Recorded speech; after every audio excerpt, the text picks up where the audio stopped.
보고 들은 것을 말하라 라는 제목으로 오늘 함께 말씀을 나누려고 합니다. 이 말씀은 베드로가 예루살렘 공회 앞에 섰을 때 했던 말입니다. 예수 그리스도의 이름을 증거했더니 예루살렘 공회에서 그 이름을 말하지 못하게 했습니다.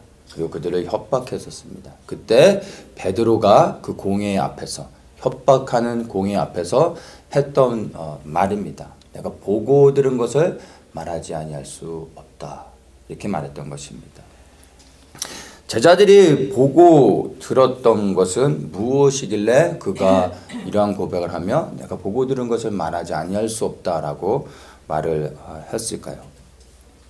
본문의 그 전체적인 문맥안에서 보면 우리가 지난주에 봤던 이 3장의 안진뱅이를 치유하는 그 사건으로부터 시작해서 우리가 말할 수 있습니다. 이들이 보고 들은 것을 말했던 것은 바로 3장의 안진뱅이 치유입니다. 안진뱅이가 베드로가 지나갈 때 무엇을 얻을까요? 쳐다보았습니다. 그때 베드로가 은과 금은 내게 없거니와 내게 있는 것으로 내게 주느니 곧 나사렛 예수 그리스도의 이름으로 걸어라 하면서 평생 안진뱅이로 살았던 이 불구자를 한순간에 예수 그리스도의 이름으로 일으켰습니다. 그리고 즉시로 일어나 걸은 이 치유를 경험한 안진뱅이가 기뻐하면서 뛰고 그리고 하나님의 이름을 찬양할 때 수많은 사람들이 그것을 보고 그 안진뱅이의 치유를 보며 놀라서 많은 사람들이 그 안진뱅이 앞에 그리고 베드로에게 몰려들었었습니다. 그럴 때 이제 베드로가 수많은 모여있는 사람들을 향해서 이제 부활의 도를 전하게 되는 것입니다. 그래서 이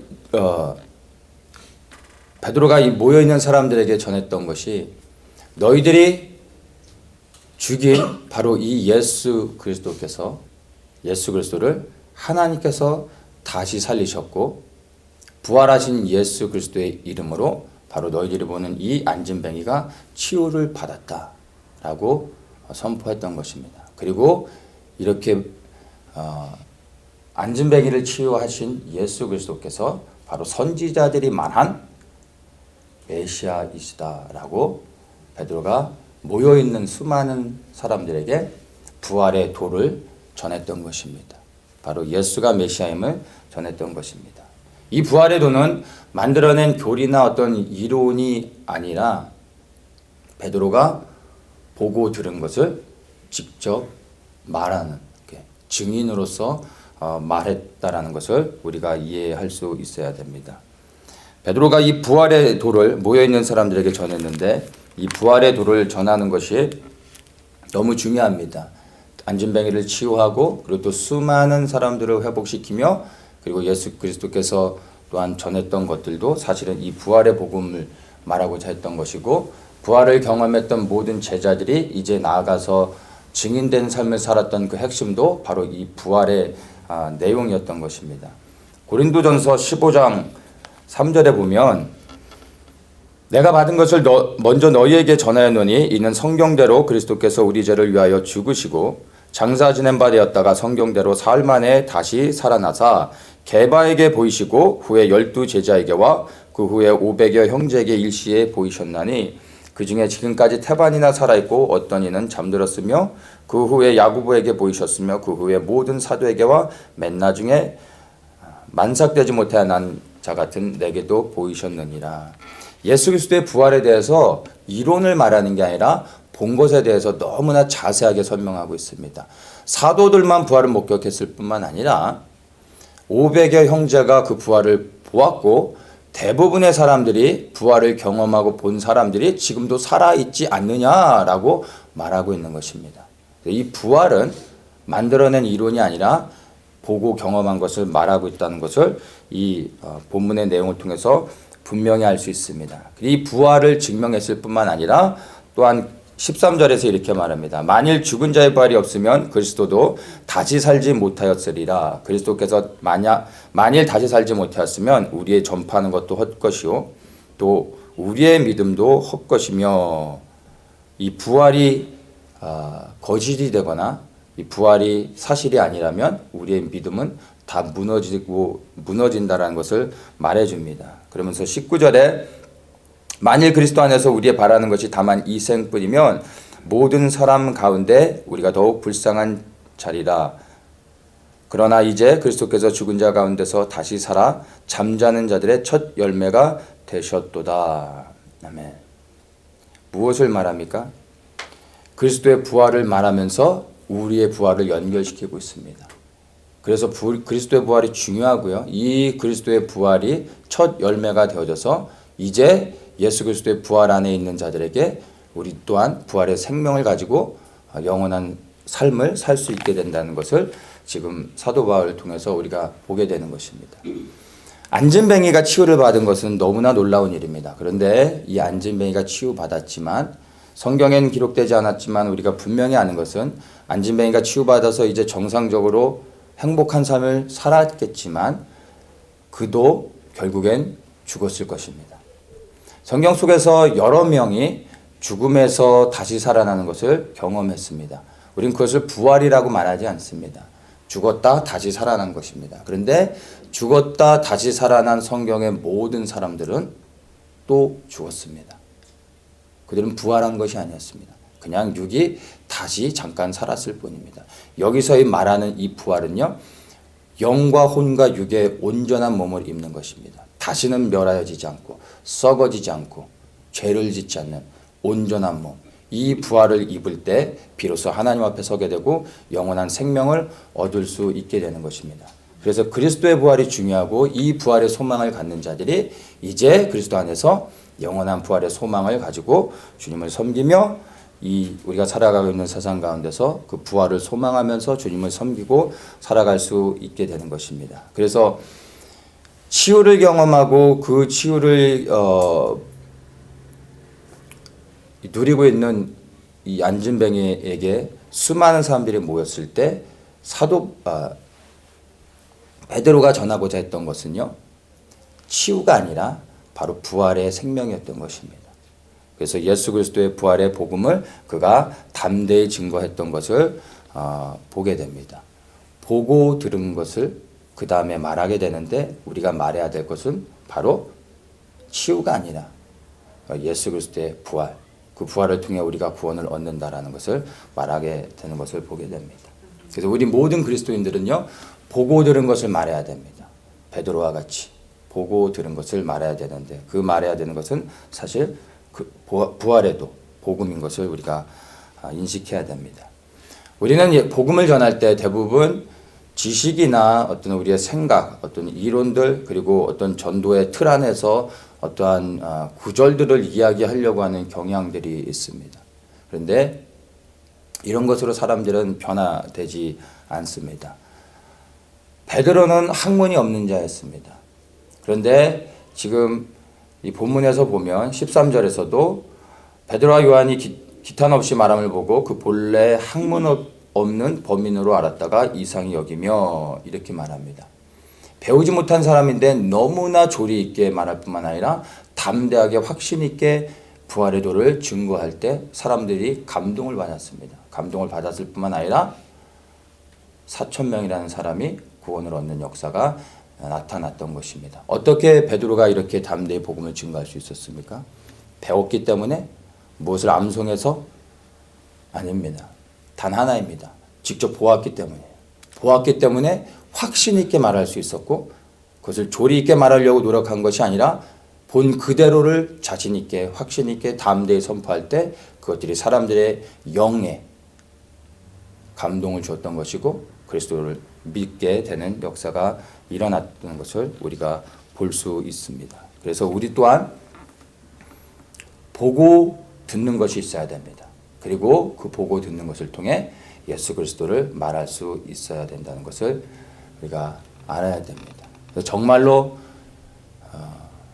우리 모든 믿는 그리스도인들이 성경 속에 기록되어진 예수 그리스도를 말하는 것이 아니라 우리의 삶의 실제 현장 가운데서 이렇게 베드로와 같이 안진뱅이와 같이 우리가 보고 들은 경험하는 예수 그리스도를 말할 수 있어야 됩니다. 그러기 위해선 실제적인 이러한 삶의 현장에서 그리스도를 체험하는 이러한 역사들이 우리 안에 있어야 됩니다. 매일의 삶 속에서 정말 이러한 부활하신 그리스도를 만나는 은혜가, 그러한 역사가 있기를 예수님의 이름으로 축복합니다.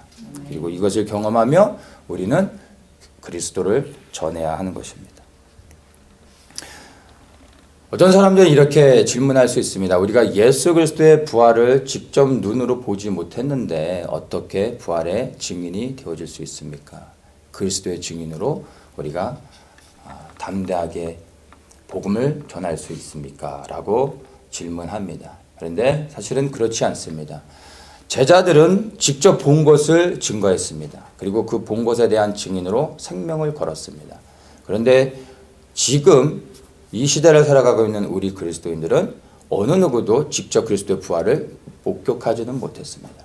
그러나 우리가 그리스도의 부활의 증인, 예수 그리스도의 증인으로 살아가는 데는 조금도 부족함이 없습니다. 바로 직접 기록되어진 하나님의 말씀, 성경의 감동으로 기록되어진 바로 하나님의 말씀을 우리가 믿음으로 예수 그리스도의 증인된 삶을 살아갈 수 있는 것입니다. 성경 기록된 모든 말씀이 하나님의 감동으로 되어졌을 뿐만 아니라 하나도 거짓되지 아니한 정말 기록된 모든 것들이 실제 있었던 일임을 우리는 믿을 수 있어야 됩니다. 그래서 성경에 기록되어진 이 말씀을 우리가 믿음으로 그리스도의 부활의 증인으로 살아갈 수 있는 것입니다. 우리가 지금 보고 있는 이 본문의 말씀, 지난주에 봤던 이 안진뱅이를 치유하신 예수 그리스도의 그 치유의 역사들, 이것들을 기록된 그대로 믿는 것입니다. 이것을 믿음으로 우리가 그리스도의 증인된 삶을 살아갈 수 있음을 우리가 인식해야 됩니다. 그리고 우리가 이렇게 말씀에 기록되어진 모든 그 놀라운 표적과 기사들, 이러한 역사들이 실제로 일어났던 것임을 우리가 믿고 이 믿음 안에서 말씀을 따라 순종하며 살아가게 되면 사도행전에 기록되어졌던 놀라운 그 역사심들을, 그리고 사도들이 경험했던 그 놀라운 일들을 우리도 동일하게 우리의 삶의 현장에서 경험할 수 있습니다. 그리고 그 우리의 삶의 현장에서 경험되어지는 예수 그리스도의 그 복음의 능력을 가지고 더욱더 예수 그리스도를 소망하고, 그리고 그 예수 그리스도를 보지 않았지만 우리의 삶 속에서 체험되어지는 예수 그리스도를 통하여서 더욱더 그리스도를 우리가 보지 않고서도 믿을 수 있는 확신과 담대함이 생길 수 있게 되는 것입니다. 그래서 우리의 신앙은 이론이 아닌 삶의 현장에서 반드시 풀어져야 되는 것입니다. 경험되어지는 것이 바로 기독교 신앙인 것입니다. 애워서 암기하고 그냥 이론적으로 이해하고 그저 그냥 믿습니다라고 말하는 것으로 끝나는 것이 아니라 삶의 현장에서 반드시 경험되어져야 됩니다. 그것이 우리 살아있는 기독교 신앙인 것입니다. 또 한 가지는 우리가 고난을 통해서 그리스도의 증인이 되어질 수 있습니다. 하나님도 인정하셨던 그 경건했던 욥이 어느 날 갑자기 알 수 없는 고난을 당합니다. 근데 그가 그 고난의 과정을 다 통과하고 난 후에 마지막으로 하는 고백이 있습니다. 내가 주께 대하여 귀로 듣기만 하였었나니 이제는 주를 눈으로 배움나이다 라는 고백을 했습니다. 하나님도 인정했던 욥인데 욥이 스스로 고백하는 거예요. 내가 하나님을 귀로 들었습니다. 그러니까 하나님은 인격적으로 실제적으로 만지듯이 체험하지 못했다라고 고백하는 거예요. 그런데 그가 알 수 없는 고난을 당했지만 그 고난을 다 통과하고 났더니 비로소 이제는 내가 하나님을 봅니다. 그 말의 의미가 무엇입니까? 이제 내가 하나님을 만진 바 되었습니다. 내가 하나님을 온몸으로 체험하게 됐습니다. 라고 고백하는 것입니다. 무엇을 통해서요? 고난을 통해서. 그래서 이 고난이 우리에게 주는 유익함인 것입니다. 모든 고난이 그리스도를 만나는 통로가 되는 것은 결코 아닙니다. 그러나 고난을 통해서 살아계신 그리스도를 실제적으로 체험할 수 있음을 말할 수밖에 없습니다. 자, 여러분들에게 고난을 받으라고 말하기는 좀 그러네요.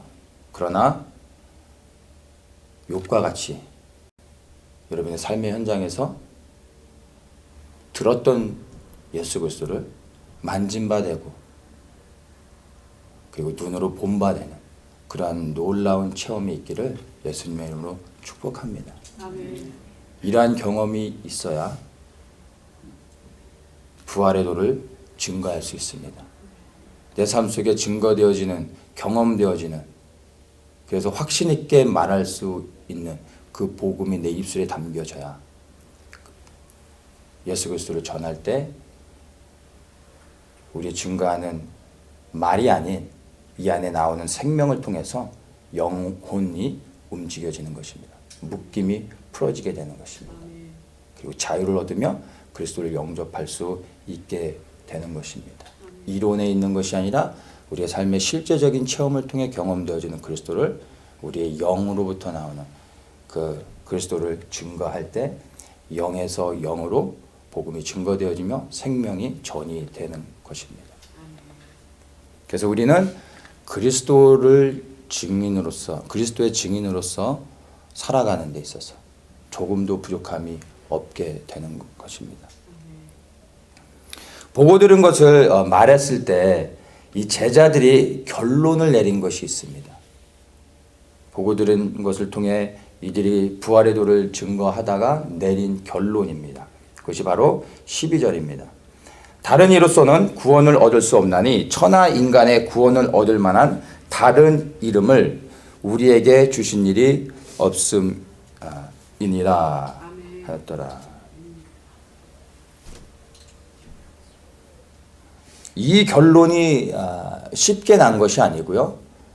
바로 우리가 나눴던 것처럼 실제적인 체험을 통해서 이들이 경험하고 내린 결론이 되는 것입니다. 우리는 이 말씀을 그냥 암송해가지고 선포한다고 되는 것이 아니라 이 말씀이 동일하게 우리의 삶에서 경험되어져야 됩니다. 그 경험되어진 것을 통하여 결론적으로도 우리도 이렇게 말할 수 있게 되어야 하는 것입니다. 그리스도 외에 구원이 없습니다. 이것이 믿어지기를 축복합니다. 그리고 이것을 어느 누구에게도 담대히 증거하시기 원합니다. 믿든지 믿지 않든지 예수 그리스도를 통하여서만 구원을 받는다는 것을 말해 주어야 됩니다. 그러면 하나님께서 구원하기 원하시는 하나님의 시간에 하나님의 방법으로 하나님이 택한 영혼들을 하나님이 구원하실 것입니다.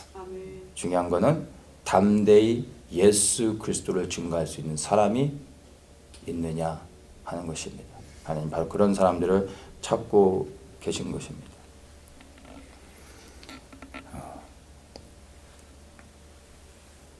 이 예수 그리스도 외에는 구원이 없다라고 하는 이 고백은요, 궁극적으로는 영원한 불의 형벌에서 벗어나 생명을 가지고 하나님 앞에서 영원토록 사는 것을 말합니다. 그 구원을 말하는 것입니다. 그런데 이 구원은 지금 우리가 만질 수 있는 것이 아닙니다. 우리의 손에 붙잡혀진 것이 아닙니다. 궁극적으로는 우리는 영원한 불의 형벌로부터 구원을 받아 천국에 들어가게 되는 것입니다. 그런데 이것을 확신하기 위해서는요, 우리의 삶의 매일의 순간에서 구원을 경험해야 됩니다.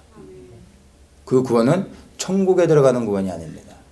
우리의 매일의 삶 속에서 일어나는 수많은 문제들 가운데서 우리는 구원을 받아야 됩니다. 그 구원을 경험해야 됩니다. 우리 육신 안에 있는 질병의 문제가 있으면 이 질병의 문제 안에서 우리는 구원을 받을 수 있어야 됩니다. 우리 안에 말할 수 없는 상처와 아픔들이 있다면 여러분, 그리스도는 살아계십니다. 그저 이 땅에서는 고난을 받다가 가까스로 죽기 직전에 구원을 받아서 천국에 들어가는 그런 구원이 아닙니다. 이 땅에서도 우리는 구원을 경험할 수 있어야 됩니다. 우리가 이 땅을 살아가면서 고난과 핍박을 받기도 하지만 때로는 고난과 위기와 우리의 아픔과 슬픔이 있을 때 이것으로부터 하나님은 우리를 구원하기 원하십니다. 이런 경험을 통해 매일의 순간의 삶의 현장에서 경험되어지는 이 구원을 통하여 궁극적으로 영원한 구원을 받을 것을 소망하고 확신할 수 있습니다. 그래서 우리 안에 다가오는 고난들, 알 수 없는 어려움들이 있을 때 우리의 매일의 순간에서 경험되어지는 구원의 역사를 통하여 주님을 신뢰할 수 있게 되는 것입니다. 고난을 통해 구원을 경험해야 되지만 또 때로는 고난을 통해 경험되어진 구원으로 인하여 우리 안에 또다시 다가오는 어떤 고난 가운데서도 우리가 두려워하지 않고 그 고난을 뚫고 나아갈 수 있게 되는 것입니다. 그래서 매일의 삶 속에서 우리는 이 구원을 경험해야 됩니다. 그리고 궁극적으로 영원한 구원을 받게 된다는 것을 여러분 기억하십시오. 주님은 우리를 진정으로 매일의 삶의 현장 가운데서 만나주길 원하시며 구원하기 원하십니다. 그래서 정말 살아계신 그리스도께 나아가며 그리스도를 소망하십시오. 하나님의 시간에 하나님의 방법으로 우리를 만나주실 것이고 우리의 삶의 현장에서 구원을 경험하게 해주실 것을 믿습니다. 우리가 예수 그리스도의 증인된 삶을 살아갈 때 우리가 이 땅에서 받는 문제가 있습니다. 그것이 뭐냐면 17절 말씀입니다. 17절 18절 말씀 한번 보겠습니다. 이것이 민간에 더 퍼지지 못하게 저희를 위협하여 이후에는 이 이름으로 아무 사람에게도 말하지 말게 하자 하고 그들을 불러 경계하여 도무지 예수의 이름으로 말하지도 말고 가르치지도 말라 하니. 사도들이 예수 그리스도의 복음을 증거했더니 수많은 사람들이 믿기 시작했어요. 그랬더니 이제 예루살렘 공회, 예루살렘의 지도자들이 쉽게 얘기해서 비즈니스에 문제가 생긴 거예요. 자기들의 밥줄이 영향을 받게 되니까 이제 사도들로 보여금 조용하게 합니다. 예수 그리스도의 이름을 더 이상 말하지 말라 하면서 이 사도들을 협박하고 있습니다. 그리고 실제적인 핍박이 시작되어진 것입니다. 그리고 얼마 지나지 않아 야고보가 죽게 됩니다. 실제적인 핍박이 시작되어졌습니다. 우리가 보고 들은 것을 말할 때 여러분 핍박이 있을 것입니다. 고난이 있게 되는 것입니다.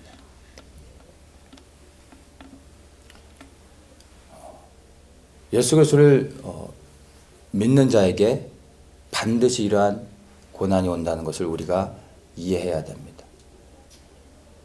왜냐하면 우리는 이 세상에 속하지 않았습니다. 하나님께 속한 자들입니다. 그런데 안타깝게 이 세상은 마귀의 권세 아래 있습니다. 우리가 하나님을 섬기는 자들로 이 세상에서 살아가면 이 땅의 왕인 마귀는 우리를 대적하며 우리를 넘어뜨리려 하고 타겟으로 삼아 끊임없이 우리를 공격하게 되는 것입니다. 그래서 우리가 보고 들은 것을 말한다는 것은 곧 예수 그리스도의 부활의 복음을 증거하는 것이죠. 증인된 삶을 사는 것이죠. 그러면 이 세상의 임금인 사단을 향하여 정면으로 우리가 대적하는 것입니다. 싸우는 것입니다. 그래서 세상에서 믿는 자들이 받는 고난은 어쩌면 당연한 결과인 것입니다. 그럼에도 불구하고 우리가 그 고난 가운데서 믿음을 포기하지 않고 그 그리스도를 믿는 믿음 안에서 끝까지 우리가 신앙을 지켜야 된 이유는 이 땅의 것이 전부가 아니라 이 땅을 벗어나 영원한 생명, 부활의 소망을 갖고 있기 때문에 우리가 주님을 섬길 수 있는 것입니다. 교회 바깥에서 받는 고난은 뭐 말할 필요가 없겠죠. 교회가 잘못해서 외부로부터 비난을 받기도 하지만 우리가 살아가는 시대가 그렇습니다. 앞으로는 더욱더 교회가 어려움들을 당하게 될 것입니다. 그래서 교회 바깥에서 받는 고난에 대해서는 우리가 말할 필요가 없을 것 같습니다. 그러나 우리가 알아야 되는 것이 바로 교회를 향한 공격, 외부에서도 들어오지만 교회 안에서도 공격이 있다는 것입니다. 그것은 바로 종교인들이 신앙인들을 공격하는 것입니다. 지금은 큰 문제가 없는 것 같지만 앞으로는 많은 교회들이 WCC에 이제 가입하게 되고 아마 이 WCC를 중심으로 해서 모든 기독교 교계는 통합이 되지 않을까. 그래서 카톨릭을 중심으로 하는 종교 통합이 대부분의 나라들에서 이루어지게 될 것입니다. 이것은 시간의 문제이지 결국에는 되어지는 것입니다. 이 WCC를 통해서 결국에는 교회 안에 동성애들이 합법화되어지게 될 것입니다. 그래서 하나님의 말씀을 있는 그대로 말씀대로 믿는 사람들은 교회 안에서 이제 핍박을 받게 될 것입니다. 바로 그것이 종교인들로부터 참된 신앙인들이 받는 핍박인 것입니다. 이것들을 준비할 수 있어야 됩니다. 뭐 준비가 다른 게 있겠습니까? 하나님의 말씀을 있는 그대로 믿고 이 말씀에 증인된 삶을 여전히 살아가면 되는 것입니다. 말씀대로 믿는 성도들은 교회 안에서 점점 더 설 자리를 잃어가게 된다는 것을 아셔야 됩니다. 그래서 지금 우리가 예배할 수 있는 이 시간들, 마음껏 주님을 찬양할 수 있는 이 시간들, 우리에게 주신 축복의 시간이며 믿음을 준비시킬 수 있는 은혜의 시간임을 기억하셔야 됩니다. 이 시간에 우리가 편안하게 그냥 예배하고 찬양하고 즐기는 것이 아니라 다가올 고난을 준비할 수 있어야 됩니다. 나는 고난 가운데 그리스도를 믿는 믿음을 끝까지 지켜낼 수 있는가 스스로의 믿음을 테스트해 봐야 됩니다. 그 믿음을 더욱더 믿음의 근육들 더욱더 키워야 되는 것입니다. 왜냐하면 이 시간이 지나면 이 은혜의 시간이 지나고 나면 이제는 우리는 싸워야 되는 믿음을 지켜내야 되는 지금은 신앙을 우리가 성장시킬 수도 있고 신앙생활을 통해서 많은 것들을 누리고 있지만 이제 이것이 불법이 되어지는 순간 이제 우리는 지켜내는 싸움을 해야 되기 때문입니다. 그때는 성장은 없습니다. 지켜내는 싸움을 해야 되는 것이기 때문에. 그래서 전쟁에 나가기 전에 전쟁을 준비하며 훈련해야 되는 것이죠. 지금이 바로 훈련하는 시간입니다. 믿음을 지켜내는 시간인 것을 기억해야 됩니다. 또 한 가지가 있습니다. 안타까운 것은 교회 안에서 이제 제도적으로 그런 공격들도 있지만 관계 안에서 점점 더 공동체 안에서 믿는 자들이 어려움을 당하게 된다는 것입니다. 교회에서 예수 그리스도를 말하는 게 너무나 당연한 거고 그리고 예수 그리스도만 말해야 되지만 사실 많은 교회들이 그렇지가 않습니다. 예수 그리스도에 대해서 말하면 싫어해요. 교회에서 예수를 말해야 되는데 교회에서 예수를 말하면 싫어해요. 뭐 적당히 말하는 건 괜찮습니다. 뭐 한 주간 삶을 나누고 뭐 그리스도께서 얼마나 삶 속에서 역사하시며 삶을 지켜주셨고 그 하나님의 은혜들을 나누는 뭐 이런 간증 같은 거 서로 나눌 수 있죠. 그런데 이걸 적당히 해야지 그냥 오직 예수 그리스도만 얘기하면요 어느 순간 사람들이 불편해집니다. 교회 공동체니까 오프닝은 이제 그리스도로 시작하죠. 뭐 간증도 나누고 하다가 그 다음부터는 이제 오프닝으로 시작하고 난 후에는 많은 사람들이 이제 이슈가 바뀝니다. 이제 뭐 스포츠 얘기도 하고 드라마 얘기도 하고 뭐 이런저런 세상의 이슈들 뭐 자기들이 관심이 있는 이런 것들로 결국에는 흘러가길 원하죠. 예수 그리스도는 오프닝이 되는 거예요. 근데 오프닝이 끝났는데도 계속 예수 그리스도를 얘기하면 사람들이 짜증내기 시작합니다. 제가 이제 평신도 때 이제 매일 기도하며 성령 안에서 이렇게 은혜스럽게 지낼 때 교회에서 점심시간에 이제 식사를 하는데 어느 분이 오셔서 친한 분인데 요즘 어떻게 지내냐고 그래서 주님 때문에 행복하다고 그렇게 얘기했더니 이분이 뭐 너무 당황해 하시는 거예요. 뭐 처음 들어봤나 봐요. 예수님 때문에 행복한 적이 없었는지 그 전혀 예상치 못했던 그런 답변이었나 봐요. 뭐 당황해서 이분이 저부터 뭐 당황할 일이 아닌데 뭐 어떻게 말을 해야 될지 몰라가지고 이렇게 가만히 계시더라고요. 그래서 예수님 때문에 행복하다는 게 여러분 그렇게 충격적입니까? 너무나 자연스러운 거 아닙니까? 그게 우리의 고백이어야 되지 않습니까? 근데 이게 충격이 되는 거예요. 많은 사람들이. 예수 그리스도만 말하면 싫어하는 거예요. 교회에서 예수 그리스도만 얘기해야지 어디 가서 예수 그리스도를 얘기합니까? 더욱더 그 교회 안에서 예수 그리스도를 얘기해야지.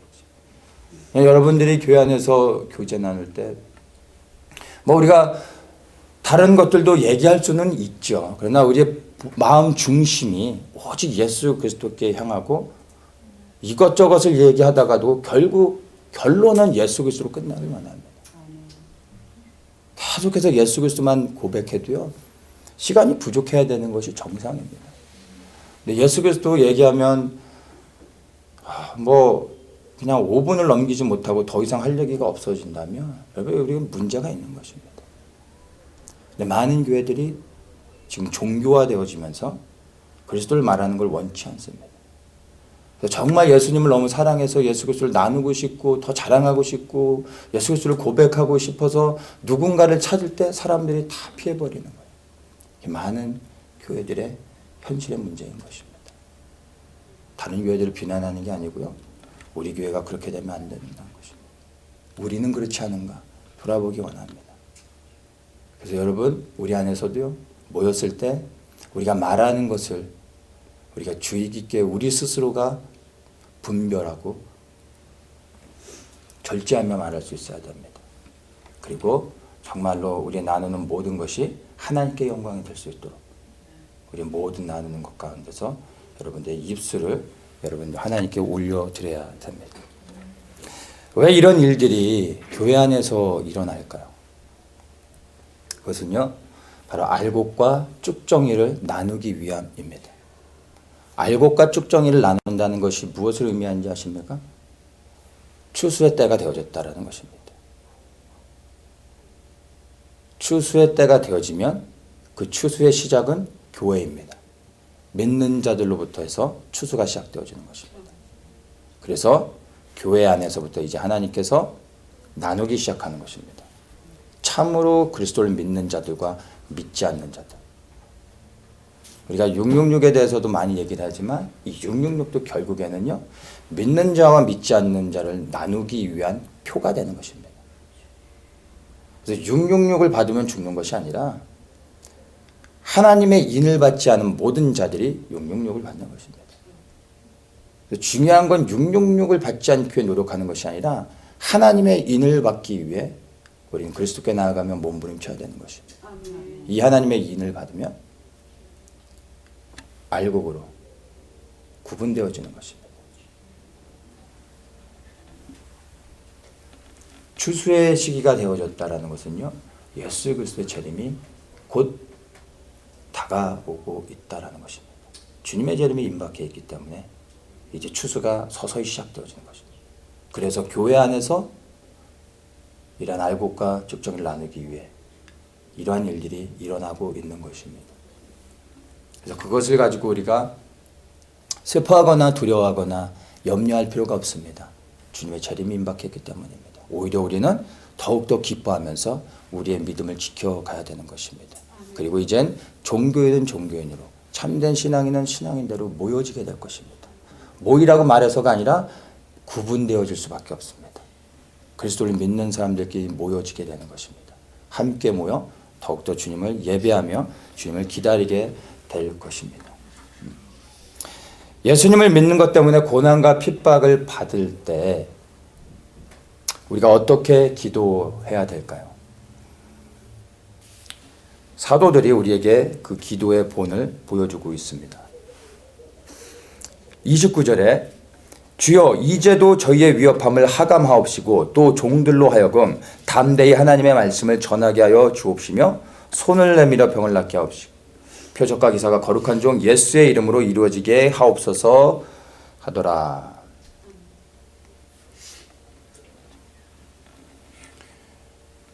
지금 이 사도들이 예루살렘 공회로부터 엄청난 협박뿐만이 아니라 실제적인 핍박을 받기 시작했습니다. 그들의 느껴지는 것들이 어땠을까요? 예수님은 이제 없잖아요. 근데 핍박은 시작되어졌어요.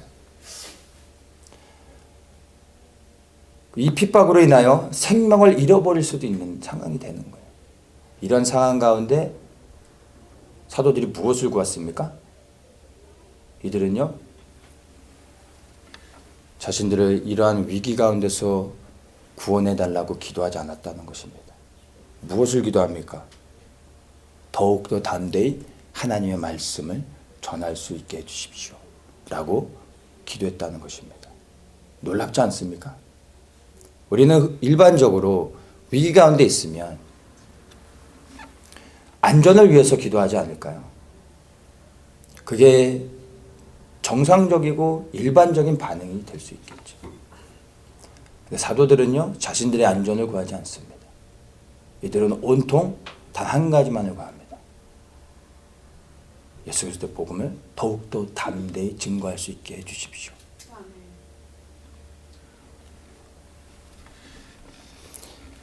기도의 목적은요, 단 하나입니다. 나의 평안을 구하는 것이 기도하는 이유가 아니라 하나님 아버지의 뜻을 이루어 드리는 것이 우리가 기도하는 단 하나의 목적입니다. 다른 것은 기도의 목적이 될 수 없습니다.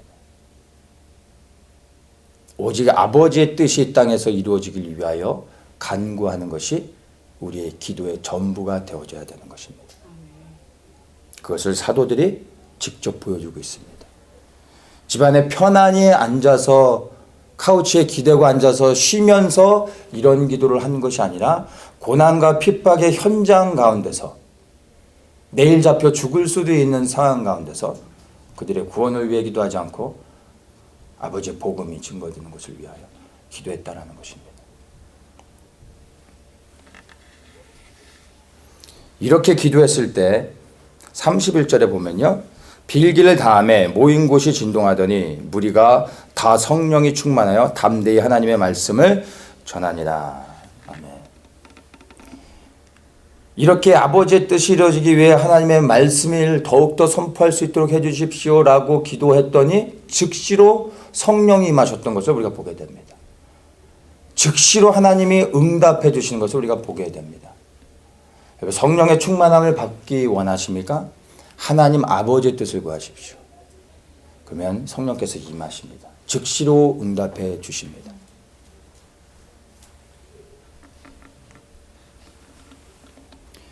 응답받는 기도의 비결, 바로 우리가 읽은 이 본문 29절에 있습니다. 우리는 응답받는 기도를 흔히들 내가 원하는 것을 구했을 때 하나님께서 꼼짝 못하는 어떤 성경 구절을 가지고 하나님 그런 구절을 들이대면서 이렇게 약속해 줬으니까 들어주세요 하면서 어떤 공식으로 기도하려고 합니다. 여러분, 응답받는 기도의 비결은요, 단 하나입니다. 아버지의 뜻을 구하는 것입니다. 아버지의 뜻을 구하면 하나님께서 반드시 응답하십니다. 하나님이 기뻐하시는 것을 구하면 당연히 하나님이 들어주시겠죠. 이게 응답받는 유일한 비결인 것입니다. 근데 이 기도 안에 영적인 비밀이 있습니다. 우리가 아버지의 뜻을 구하면 하나님 아버지께서 우리를 보호하고 지키시며 우리의 필요를 공급해 주신다는 것입니다. 왜냐하면 이것은 우리가 구하지 않아도 아버지의 뜻을 위하여 우리가 기도하며 간구하며 나아갈 때 그 아버지의 뜻을 이루기 위해서 그 뜻이 이루어질 때까지 우리를 통해 역사하시기 때문에 또한 그 뜻을 우리를 통해 이루셔야 되기 때문에 그렇게 하나님의 뜻 안에서 기도하는 자들을 하나님이 보호하고 지켜주시는 것입니다. 그래서 우리의 필요를 우리가 구해서 받는 것이 아니라 그것은 종교인들이 하는 것입니다. 우리는 우리의 필요를 구하지 않아도 우리가 아버지의 뜻을 구하며 아버지께 순종하며 살아갈 때 우리의 필요를 말하지 않아도 아버지께서 다 공급해 주십니다. 좋은 부모는 자녀들이 밥 달라고 하지 않아도 밥을 주죠. 옷 사달라고 하지 않아도 필요하면 옷을 사줍니다. 우리 하나님은 우리의 모든 것을 다 아십니다. 때로는 우리가 구해서 받아야 될 것도 있지만 본질적으로는요, 우리는 아버지의 뜻을 구하면 되는 것입니다. 이 땅에 하나님 아버지의 뜻이 이루어지기를 간절히 원하는 것입니다. 그것이 우리의 기도의 전부가 되는 것입니다. 그러면 하나님께서 이 땅에서 주님을 충성스럽게 섬기며 우리의 삶을 다 감당할 때까지 우리의 삶을 지키십니다. 우리의 삶을 인도해 주실 것입니다. 우리의 필요를 넉넉히 채워주실 것을 믿습니다. 이것이 예수님께서 우리에게 약속하셨던 먼저 그 나라와 그 의를 구하라. 그러면 이 모든 것을 너에게 더하시리라. 예수 그리스도께서 우리에게 약속하셨던 것입니다. 우리는 하나님의 나라를 구합니다. 예수 그리스도께서는 우리의 모든 필요를 공급해 주시는 것입니다.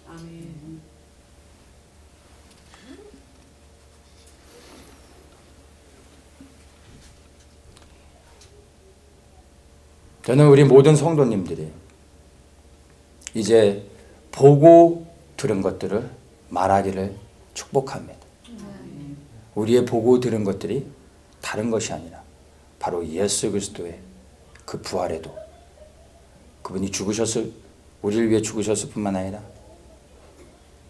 그래서 우리를 위해 죽으셔서 우리의 구원자가 되셨을 뿐만 아니라 다시 사심으로 부활하셔서 우리의 주인이 되셨고 승천하셨으며 이제 곧 다시 오셔서 온 열방의 통치자가 되어 주실 거라는 것을 믿는 그 믿음을 말하는 것입니다. 전하는 것입니다. 우리가 보고 들은 것을 말할 때 여러분 고난과 핍박이 있을 것입니다.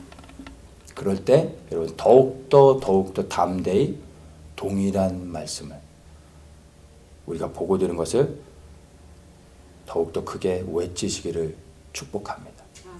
주님이 이 땅에 다시 오실 때까지 그리고 주님께서 우리를 부르시는 그날까지 복음의 증인 되어져서 살아가시는 모든 여러분들 되시기를 축복합니다. 우리의 보고 듣고 말하고 선포하는 모든 것들이 오직 예수 그리스도가 되기를 다시 한번 축복합니다.